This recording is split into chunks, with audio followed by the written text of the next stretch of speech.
अस्सलाम वालेकुम my dear students. तो आज का हमारा टॉपिक है absorption of a drug. Absorption इस टर्म से क्या मतलब क्या मुराद है? मींस के absorption of drug from the site of administration. Site of administration site of administration से वो ड्रग कहाँ जाएगी? बॉडी फ्लूइड मींस के प्लाज्मा में। Absorption of drug from the site of administration to the plasma, इसे हम क्या कहते हैं? एब्जॉर्प्शन। ठीक है, अब हम बात कर लेते हैं इसके प्रोसेसेस के। कौन कौन से प्रोसेस होते हैं एब्जॉर्प्शन में जो इन्वॉल्व होते हैं? तो बेसिकली हमारे पास 3 मेन होते हैं। पैसिव प्रोसेस है। पैसिव में फर्दर क्या है कि सिंपल डिफ्यूजन होती है, फिल्ट्रेशन होती है। सिंपल डिफ्यूजन, फिल्ट्रेशन, और क्या है? Bulk flow through pores. Means के बल्क फ्लो थ्रू पोर्स के ज़रिए से। ये हमारे पास 3 जो कैटेगरीज हैं ये किस में आती हैं? पैसिव में। ये हमारे पास मेन है। इसके अलावा क्या होती है कि सेकंड जो हमारे पास है वो क्या है? एक्टिव प्रोसेस है। Active process. एक्टिव प्रोसेस में कौन कौन से इन्वॉल्व है? एक्टिव ट्रांसपोर्ट है। एक्टिव ट्रांसपोर्ट, ठीक है। और क्या है? सेकंड जो है वो क्या है? पिनोसाइटोसिस। पिनोसाइटोसिस। और जो लास्ट है हमारे पास वो एक स्पेशलाइज्ड प्रोसेस होता है। क्या है? एक स्पेशलाइज्ड प्रोसेस होता है जिसे हम कहते हैं कि फैसिलिटेटेड डिफ्यूजन होती है। इसमें क्या है? फैसिलिटेटेड डिफ्यूजन होती है। तो अब हम बात कर लेते हैं सिंपल डिफ्यूजन की। सिंपल डिफ्यूजन जो होती है इसमें ड्रग की मूवमेंट होती है अलोंग द कंसंट्रेशन ग्रेडियंट। किसमें होती है? Along the concentration gradient. इसका मतलब क्या है कि जो ड्रग मूव करती है from the area of higher concentration to the area of lower concentration. और इसमें क्या होता है कि ये डिपेंड करती है लिपिड सोल्यूबिलिटी पे। लिपिड जितनी ज़्यादा ड्रग जो है वो लिपिड सोल्यूबल होगी उतनी ज़्यादा है वो डिफ्यूज़ होगी। ठीक है, इसके अलावा क्या है? आयोनाइजेशन पे डिपेंड करती है। आयोनाइजेशन कि जितनी ड्रग जो है वो नॉन आयोनाइज फॉर्म में होगी उतनी ज़्यादा वो एब्जॉर्ब होगी। और ये जो है नॉन सैचुरेटेड है, ये सैचुरेट नहीं होती। ये सिंपल डिफ्यूजन जो है ये नॉन सैचुरेटेड है। अब हम बात कर लेते हैं फिल्ट्रेशन की। फिल्ट्रेशन किसके ज़रिए से हो रही होती है? पोर्स के ज़रिए से फिल्ट्रेशन होती है। और ये कहाँ हो रही होती है? मेनली फिल्ट्रेशन जो है ग्लोमेरुलस में। ग्लोमेरुलस में या फिर क्या है? जेजिनम में होती है। और ये डिपेंड करती है ओस्मोटिक प्रेशर ग्रेडियंट पे। ओस्मोटिक प्रेशर ग्रेडियंट पे, ठीक है। और जो थर्ड है हमारे पास बल्क फ्लो थ्रू पोर्स, वो क्या है? स्लिट जंक्शंस के थ्रू होता है। स्लिट जंक्शन जो होते हैं ना उनके थ्रू होता है। और ये कब होता है कि जब हम इंट्रामस्कुलर या फिर सबक्यूटेनियस इंजेक्शन देते हैं तो उसमें जो एब्जॉर्प्शन का जो प्रोसेस इन्वॉल्व हो रहा होता है वो क्या होता है? बल्क फ्लो हो रहे होते हैं थ्रू पोर्स के जरिए से। ठीक है, इसमें क्या है? इंट्रामस्कुलर या फिर सबक्यूटेनियस इंजेक्शंस में। ठीक है, अब हम बात कर लेते हैं एक्टिव ट्रांसपोर्ट की। एक्टिव ट्रांसपोर्ट जो है अगेंस्ट द कंसंट्रेशन ग्रेडियंट होती है। अगेंस्ट द कंसंट्रेशन ग्रेडियंट, ठीक है। और ये क्या है कि ये सैचुरेट भी हो जाती है, सैचुरेटेड। और ये सिलेक्टिव होती है, इसमें सिलेक्टिविटी होती है। और क्या है कि ये जो है हमारे पास क्या है? कैरियर डिपेंडेंट है। इसमें कैरियर इन्वॉल्व होता है। क्या है? कैरियर इन्वॉल्व होता है। और ये एनर्जी डिपेंडेंट प्रोसेस होता है। इसमें क्या है? एनर्जी डिपेंडेंट प्रोसेस है। और जो सेकंड है हमारे पास है वो क्या है? पिनोसाइटोसिस। पिनोसाइटोसिस में क्या होता है कि जो मैक्रो मॉलिक्यूल्स होते हैं वो एब्जॉर्ब होते हैं थ्रू पेनोसाइटोसिस के जरिए से। मैक्रो मॉलिक्यूल्स, जो बड़े मॉलिक्यूल्स होते हैं वो वैसे एब्जॉर्ब नहीं हो सकते, इसलिए उनमें क्या होता है? पिनोसाइटोसिस होती है।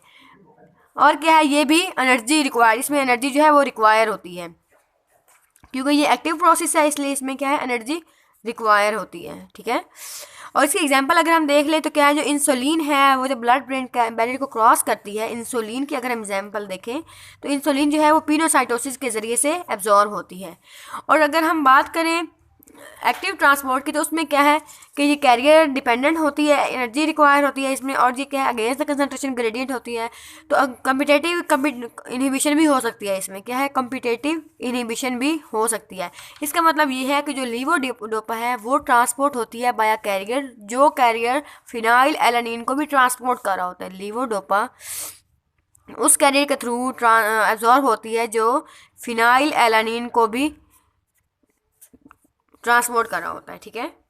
अब हम बात कर लेते हैं फैसिलिटेटेड डिफ्यूजन की। फैसिलिटेटेड डिफ्यूजन क्या है कि ये कैरियर मीडिएटेड होता है, कैरियर मीडिएटेड, लेकिन इसमें क्या है, एनर्जी रिक्वायर नहीं होती, no energy requirement, no energy requirement. और ये क्या है कि अलोंग द कंसंट्रेशन ग्रेडियंट होता है, अलोंग द कंसंट्रेशन ग्रेडियंट,